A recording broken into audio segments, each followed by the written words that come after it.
আমরা তো বিএনপি দেখছি, আওয়ামী লীগ দেখছি, তারা তো করাপশন যুদ্ধ করছে, তার প্যাসেঞ্জারের কথা বলছিল।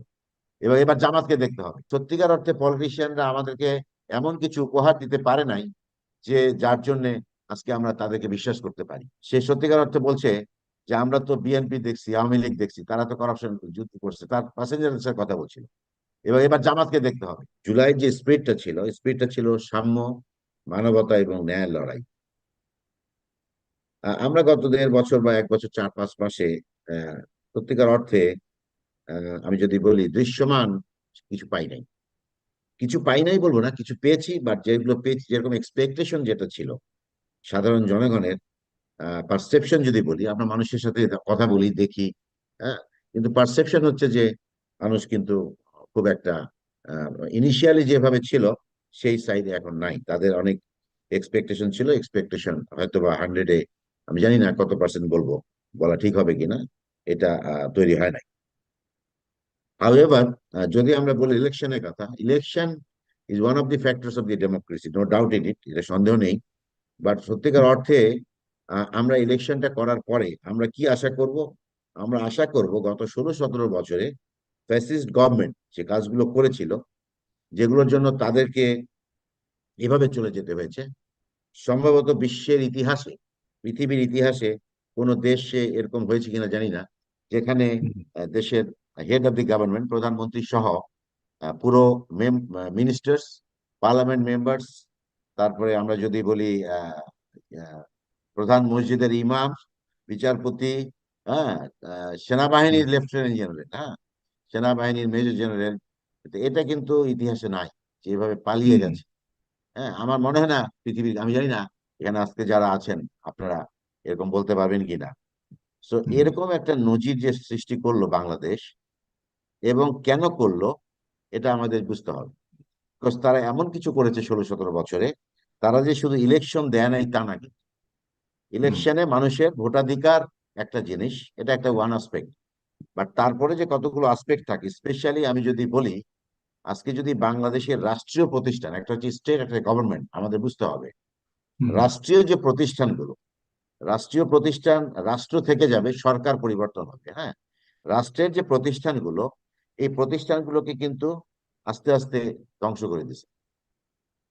প্রত্যেকটা প্রতিষ্ঠানকে যদি দেখেন, ইলেকশন কমিশন থেকে শুরু করে বিচার বিভাগ, তারপরে তারপরে আপনার পার্লামেন্ট ইলেকশন তো করছেই, প্লাস ইভেন আমি যদি বলি যে একটা দেশের সভরেন্টির যে সিম্বল, যে আর্ম ফোর্সেস, হ্যাঁ, বাংলাদেশ সেনাবাহিনী স্পেসিফিক্যালি যদি বলি, এটাও কিন্তু ধ্বংস হয়ে গেছে। আমি নিজে যদি আমার এক্সাম্পল দেই, আমরা যে সেনাবাহিনীতে জয়েন করেছিলাম ইন দ্য ইয়ার অফ 1986, হ্যাঁ, and যে সেনাবাহিনী রেখে আসলাম 2020 বা 2021-এ, ওই সেনাবাহিনী রেখে আসতে পারি নাই। সেনাবাহিনীর যে স্পিরিট ছিল, মানুষজনের যে রেসপেক্ট ছিল, রেসপেক্ট আস্তে আস্তে কমিয়ে ফেলেছি। যে কেন হুম কমিয়ে ফেলেছি, এটার একটা বিশ্লেষণ আছে। কমিয়ে কমে গেছে কেন? কমে গেছে হুম আমাদের কিছু লোভী অফিসার যদি বলি, তারা এইসব পলিটিশিয়ানদের, হ্যাঁ, যে কারাপ্টেড পলিটিক্যাল ফিগারদের বা রাষ্ট্রীয় ক্ষমতাকে, হ্যাঁ, আমরা ক্ষমতা শব্দটা বলি, যদি আমার কাছে ক্ষমতা শব্দটা মনে হয় না, ক্ষমতা ইজ নট এ শব্দ, ক্ষমতা তো জনগণের।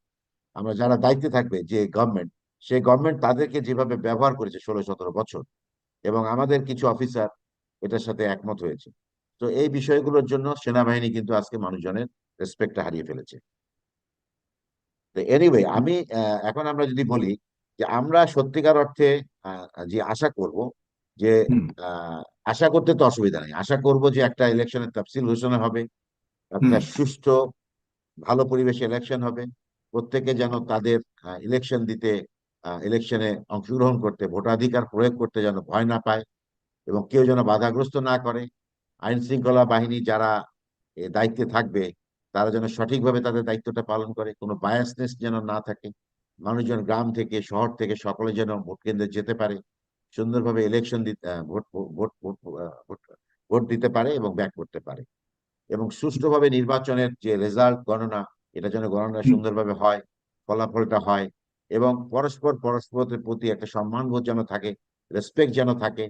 যেই হেরে যাক বা যেই জয়লাভ করুক, এই সম্মানবোধটা থাকতে হবে। হুম তাহলেই কিন্তু ওই ইলেকশনটা ফ্রুটফুল হবে, ফ্রুটফুল হুম হবে, এবং আমরা সত্যিকার অর্থে একটা জনপ্রতিনিধি পাব। এবং আমি মনে করি, ইনস্টিড অফ আমরা মার্কাকে না দেখে, আমি যদি বলি ব্যক্তিগতভাবে, মার্কা হুম, বা সিম্বলকে না দেখে জনগণ যদি এবার ভুল না করে, আমার হুম, ব্যক্তিগত মতামত এটা, BNP, Jamaat, NCP, whatever party you talk about, but আমি মনে হুম, করি, আমার আমার আমি রিকোয়েস্ট করবো জনগণকে, জনগণ যেন সত্যিকার অর্থে, যে মানুষটা ভালো তারা জানে ওই এলাকার, যে করাপশন করবে না, যে তাদেরকে ওন করবে, যে সত্যিকার অর্থে একজন লিডার হিসেবে দাঁড়াবে, যে মনে করবে না এটা ক্ষমতা, সে মনে করবে এটা দায়িত্ব, সে মনে করবে এটা আমানত, এই মানুষটাকে যেন সাধারণ জনগণ ভোট দেয়। বিকজ আমাদের এনাফ ইজ এনাফ। আমরা কিন্তু 54 ইয়ার্সে পলিটিক্স অনেক দেখেছি। আমি এই পলিটিক্স নিয়ে অনেক কিছু দেখেছি, আমরা জানি সত্যিকার অর্থে পলিটিশিয়ানরা আমাদেরকে এমন কিছু উপহার দিতে পারে নাই যে যার জন্য আজকে আমরা তাদেরকে বিশ্বাস করতে পারি।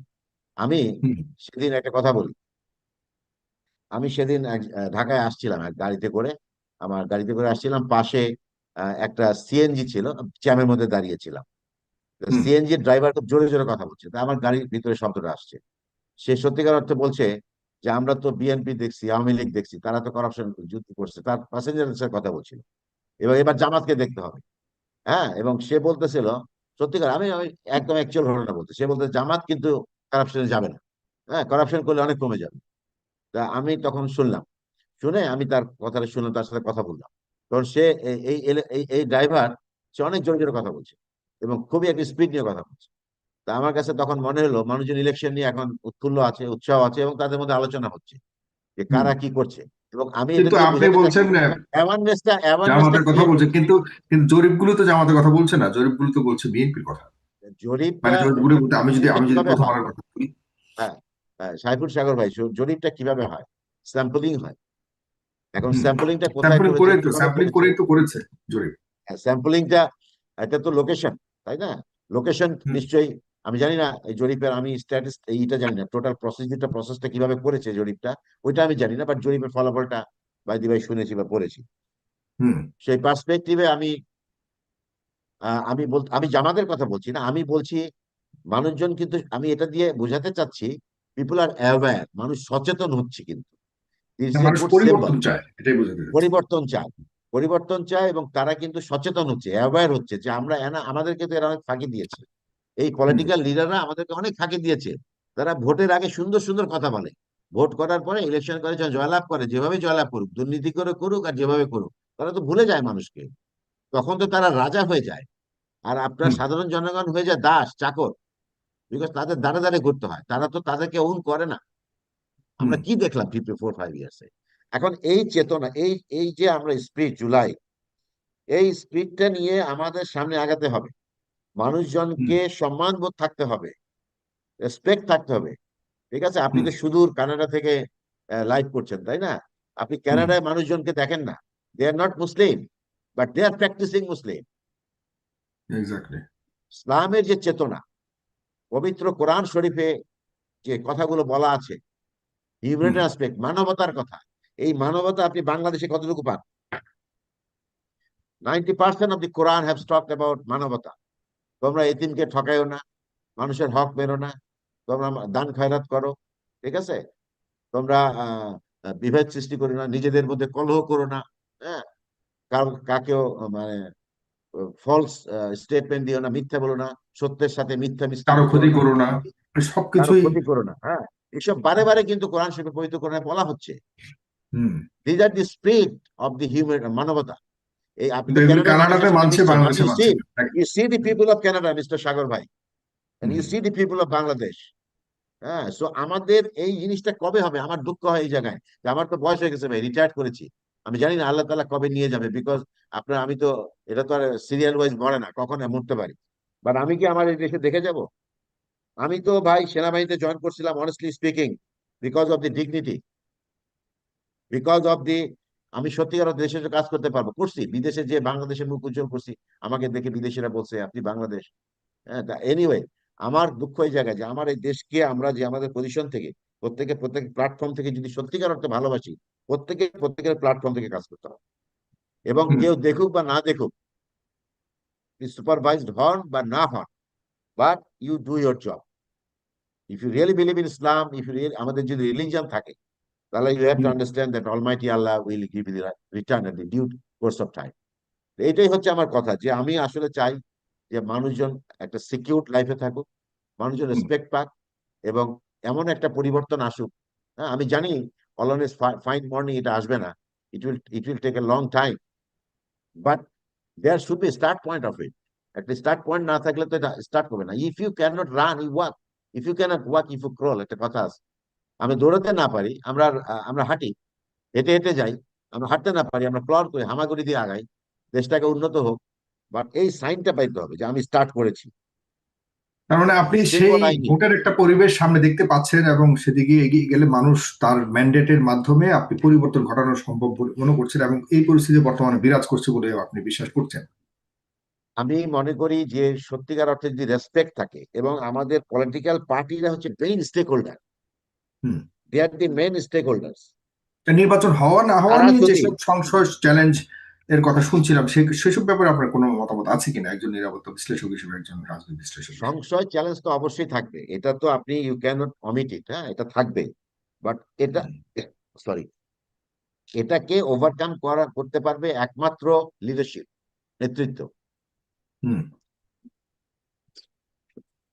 সরি, জি। নেতৃত্ব যদি চায় যে আমার পলিটিক্যাল কর্মীরা হুম। এসব কাজে যোগদান করবে না, তাহলে কিন্তু সম্ভব। হুম। সরি সরি, জি। আমি বলছি যে চ্যালেঞ্জ, সংশয়, বাধা বিপত্তি থাকবে, গান আছে না, সকল হুম। বাধা বিপত্তি অতিক্রম সামনে এগিয়ে যেতে হবে। আপনার জীবনে হুম। চ্যালেঞ্জ না থাকলে তো আপনি don't get the taste of success. Hmm. For to get the taste of success, then you have to get the challenges, right? তখন এই হুম। চ্যালেঞ্জ গুলো মোকাবেলা করতে পারবে একমাত্র লিডারশিপ, নেতৃত্ব। নেতৃত্ব যদি বলে তার পলিটিক্যাল পার্টিকে যে please do not involve this thing, হ্যাঁ, কিছু হুম। যদি তারা বটম লাইন দেয় যে এগুলো এগুলো করো না, তোমরা রেসপেক্ট দেখাও, এটা করো, এটা করো, it is possible. But only thing যে আপনার নিয়তটা কি, আপনি চান কিনা। আপনি সুন্দর সুন্দর কথা বলবেন আর হিপোক্রেসি করবেন, তাহলে তো হবে না। মুখ হুম। এবং অন্তর ঠিক করতে হবে আগে সবার। জি। 100% ঠিক না করলে 90% ঠিক করেন মুখ এবং অন্তর, তাহলে ঠিক হবে। সামনে এগিয়ে যেতে পারবে সোসাইটি। জি। মানুষজন সচেতন হয়েছে, কিন্তু ইট ইজ নট দ্যাট আমাদের জেনারেশন আছে, the generation that has actually come up something different. হ্যাঁ, এই জেনারেশন কিন্তু ডিজিটাল যুগের জেনারেশন। হুম। এবং সামনের পলিটিক্যাল লিডারদের জন্য জি। হচ্ছে সমস্যা কিন্তু হবে, বিকজ এভাবে যদি তারা ভাবে, হ্যাঁ, দেখেন হুম। লাস্ট 16-17 ইয়ার্স কিন্তু বিএনপি অনেস্টলি স্পিকিং সেরকম রোল প্লে করতে পারে নাই, যদিও তারা অপোজিশন, যদি আমরা বলি মাঠের opposition. At the hmm. End of the day কি হলো? ছাত্ররা করলো। কারা করলো? আমরা বলি জেনজি। হ্যাঁ, সো নেক্সট জেনারেশন যারা আসতেছে তারা কিন্তু মানবে না, এনাফ ইজ এনাফ। কারণ আমরা কিন্তু লিডারশিপের কোনো আপনার নতুন লিডারশিপ আসে নাই বাংলাদেশে। If you see the political leaders of Bangladesh, এই পুরনো ছোটবেলা যাদের লিডার দেখছি তারা এখনো আছে। জি। আমাদের একটা জেনারেশন কিন্তু লিডারশিপ আসে নাই। জি। হ্যাঁ, ওই ছোটবেলা, এখন সব লিডাররা 60 ইয়ার্স, 80 ইয়ার্স, 70 ইয়ার্স বয়স, 90 ইয়ার্স, এবং তারা কিন্তু 30 থেকে শুরু করেছে লিডার। হ্যাঁ, এবং তারা জি। জেনারেশনকে দেয় নাই। তো there is a gap of a generation of a political leadership. হ্যাঁ, কিছু যে নাই তারা আছে, বাট মোস্ট অফ দেম। তো আমি আশা করব যে ইলেকশনটা খুব সুষ্ঠু হবে, রেসপেক্ট থাকবে, এবং হুম। পলিটিক্যাল লিডারশিপের একটা ডাইরেকশন থাকবে, টু বি ফেয়ার। এবং আমি আশা করবো at the same time ji. From the government যে তারা যথেষ্ট সহযোগিতা করবে, এবং সকলকে এক কাতারে নিয়ে আসবে, একটা প্ল্যাটফর্মে নিয়ে আসবে, মিউচুয়াল রেসপেক্ট থাকবে, খুব সুষ্ঠুভাবে হুম। ইলেকশন হয়ে একটা গভর্নমেন্ট তৈরি করবে। এই ইলেকশন এই জন্য important, because of the business. আমি সেদিন জি। ব্যাংকে গিয়েছিলাম, ব্যাংক জি। ম্যানেজার আমি বলছে যে আমাদের অনেক কিছু ইনভেস্ট নষ্ট হয়ে যাচ্ছে। সো হুম। এই জন্যই দরকার অ্যাটলিস্ট ফাইন্যান্সিয়াল ক্যাপাসিটি বিল্ডিং এর জন্য। হ্যাঁ, অনেক অনেক অনেক অনেক কিছুই এর সাথে জড়িত রয়েছে, কারণ আসলে রাজনৈতিক সরকার না হলে অনেক কিছু আটকে আছে, অর্থনীতি থেকে শুরু করে অন্যান্য বিষয় আপনি বলতে চাচ্ছেন। আপনাকে অনেক ধন্যবাদ। স্ট্যাবলিশ